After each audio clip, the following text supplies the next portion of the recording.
Operation devil হান্টে এ পর্যন্ত সারা দেশে ১৩০৮ জন গ্রেপ্তার হয়েছে জানিয়েছে পুলিশ সদর দপ্তর। স্বরাষ্ট্র উপদেষ্টা জাহাঙ্গীর আলম চৌধুরী বলেছেন, যারা দেশ অস্থিতিশীল করতে চায় তাদের ধরতেই এই অভিযান। অপকর্মে জড়িতরা যতদিন বাইরে থাকবে ততদিনই চলবে অপারেশন ডেভিল হান্ট। এ নিয়ে আলোচনা করতে এবার চট্টগ্রাম থেকে আমাদের সাথে যোগ দিচ্ছেন বাংলাদেশ হিউম্যান রাইটস ফাউন্ডেশনের মহাসচিব জিয়া হাবিব আহসান। আপনাকে স্বাগত। আইন শৃঙ্খলা পরিস্থিতি নিয়ন্ত্রণে অপারেশন ডেভিল হান্ট কতটা যৌক্তিক?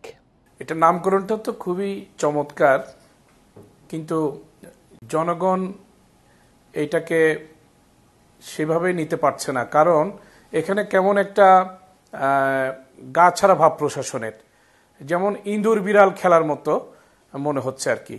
তো জনগণ এটাও মন্তব্য করছে যে যত গর্জে তত বর্ষে না। কারণ আমরা তো আগে অপারেশন ক্লিন হার্ট দেখেছি, আরো অনেকগুলো দেখেছি অভিযান।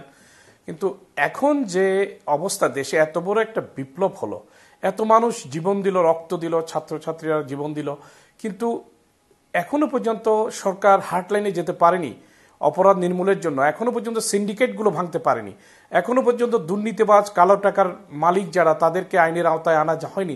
কিছু ছোটখাটো অপরাধীদেরকে বিরাট করে দেখানো হচ্ছে, কিন্তু অ্যাকচুয়ালি যারা দেশকে লুটপাট করেছে, দুর্নীতি করেছে, খুন করেছে, গুম করেছে, বিচার বহির্ভূত হত্যাকাণ্ড করেছে, এই লোকগুলো এখনো মূল অপরাধীরা ধরাছোঁয়ার বাইরে রয়ে গেছে।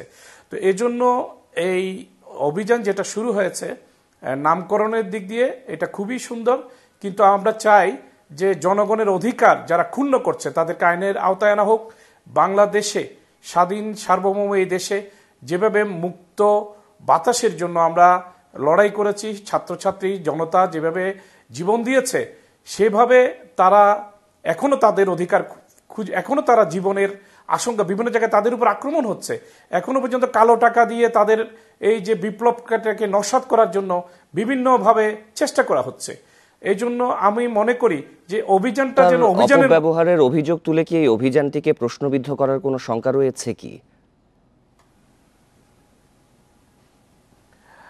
অপব্যবহার হলে যারা আইন শৃঙ্খলা রক্ষাকারী বাহিনী তারা অভিযান যখন চালাবেন তখন তারা নিজেদের আত্মরক্ষার জন্য যদি তারা বল প্রয়োগ করে, সেটা তো আইন তাদেরকে অধিকার দিয়েছে। কিন্তু কোনো ঘটনা এখনো পর্যন্ত এমন কোনো রাঘব বল ধরা পড়েনি যেটা জনগণকে একটা আশার আলো দেখাবে। আমরা এখনো পর্যন্ত আশার আলো দেখছি না। এই অভিযানের ব্যাপারে যদি কথা বলতে চাই, এখনো পর্যন্ত আপনি আটকের কথা বললেন, তো যাদেরকে আটক করা হচ্ছে তাদের বিরুদ্ধে যে মামলাটি হবে সেটি কোন ধরনের?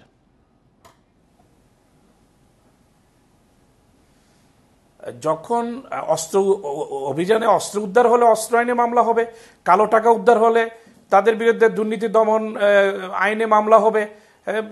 যেখানে স্পেসিফিক যাদের বিরুদ্ধে এলিগেশন আছে তারা এজাহারভুক্ত আসামি, তারা সেভাবে গ্রেফতার হবে। যখনই যে অপরাধের জন্য যিনি গ্রেফতার হবেন তাকে সেই আইনে গ্রেফতার দেখিয়ে তাকে বিচারের সম্মুখীন করা হবে। জনাব জিয়া হাবিব আহসান, আপনি দেশের এই 6 মাসের সার্বিক নিরাপত্তা পরিস্থিতির ব্যাপারে কথা বলছিলেন। সামনের দিকে দেশ যাতে আর অস্থিতিশীল না হয় সেই লক্ষ্যে সরকারের আর কি কি পদক্ষেপের সুপারিশ আপনি করতে পারেন? সরকারের কাছে আমরা যেটা আশা করেছিলাম যে বৈষম্য বিরোধী এত বড় একটা রক্ত দেয়া সংগ্রাম বিজয় আমরা ছিনিয়ে এনেছি, যেভাবে তারা হার্ডলাইনে যাওয়ার কথা ছিল আইন শৃঙ্খলা পরিস্থিতি সেভাবে ফিরে আসেনি।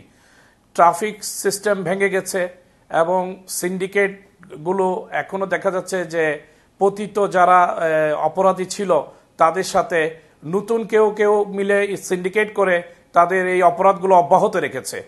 জমি জমাত বিরোধ থেকে শুরু করে জমি দখল, বিভিন্ন দখলবাজি, চাঁদাবাজি, এগুলো একটুও কমেনি। তাহলে এত মানুষ জীবন দিল কেন? আমাদের এত সন্তানরা রক্ত দিল কেন?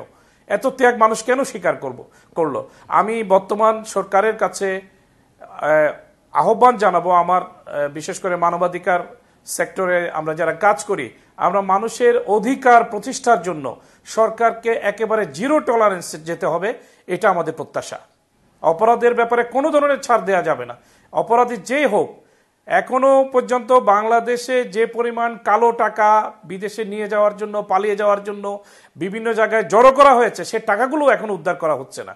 এবং দুর্নীতি দমন কমিশন এখনো দন্ত নখরবিহীন একটা কমিশনে পরিণত হয়েছে।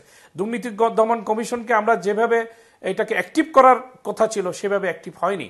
আমরা খুব হতাশ। আমরা আশা করব প্রশাসন আরো বেশি সক্রিয় হবেন এবং প্রশাসন আরো উদ্যোগী হোক, এটাই সকলের প্রত্যাশা। অ্যাডভোকেট জিয়া হাবিব আহসান, আপনাকে ধন্যবাদ আমাদের সাথে যোগ দেওয়ার জন্য।